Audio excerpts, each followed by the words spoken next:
फरमाती हैं कि इसके बाद हम रहमत आलम सल्लल्लाहु अलैहि वसल्लम को गोद में लेकर मक्का मुकर्रमा के अपने गांव की तरफ रवाना हुए, तो मेरा वही ऊँट इस कदर तेज़ चलने लगा कि किसी की सवारी उसके इर्द गिर्द नहीं पहुंचती थी। काफिले की औरतें हैरान होकर मुझसे कहने लगी कि ए हलीमा, क्या ये वही सवारी है जिस पर तुम सवार हुआ करती थी, या कोई दूसरा तेज़ रफ्तार वाला तुमने ख़रीद लिया है।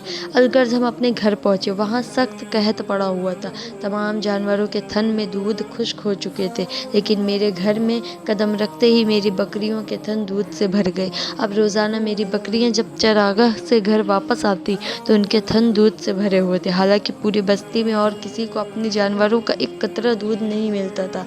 मेरे कबीले वालों ने अपने चरवाहों से कहा कि तुम लोग भी अपने जानवरों को उसी जगह चरवाओ जहाँ हलीमा के जानवर चरते हैं। चुनांचे सब लोग उसी चरागाह में अपने मवेशी चराने लगे जहाँ मेरी बकरियाँ चरती थी, मगर यहाँ तो चरागाह और जंगल का कोई अमल दखल ही नहीं था। ये तो रहमत आलम सल्लल्लाहु अलैहि वसल्लम की बरकत नबूवत का फैज़ था, जिसको मैं और मेरे शौहर के सिवा मेरी कौम का कोई शख्स नहीं समझ सकता था।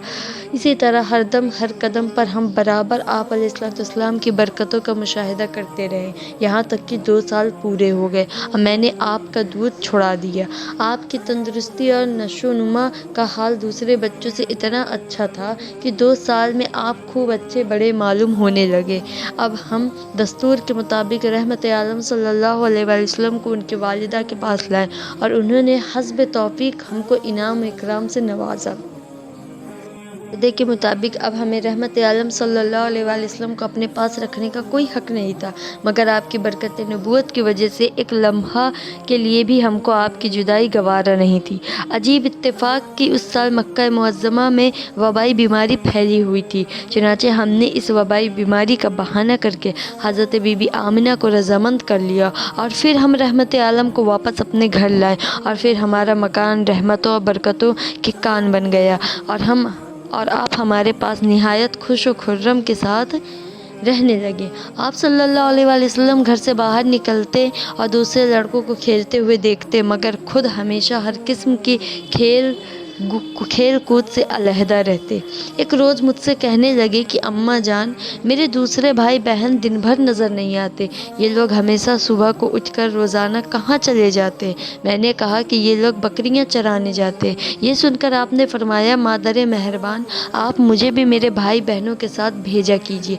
चुनांचे आप अलैहिस्सलाम के इसरार और जिद से मजबूर होकर आपको हज़रत हलीमा ने अपने बच्चों के साथ चरागाह जाने की इजाज़त दे दी और आप रोज़ाना जहाँ हज़रत हलीमा की बकरियाँ चरती थीं तशरीफ़ ले जाते और बकरियाँ चरागाहों में ले जाकर उनकी देखभाल करना जो तमाम अंबिया अलैहिस्सलाम और रसूलों की सुन्नत है, आपने अपने अमल से बचपन ही में अपनी एक खुसलत नबूवत का इजहार फरमा दिया था। सुभान अल्लाह।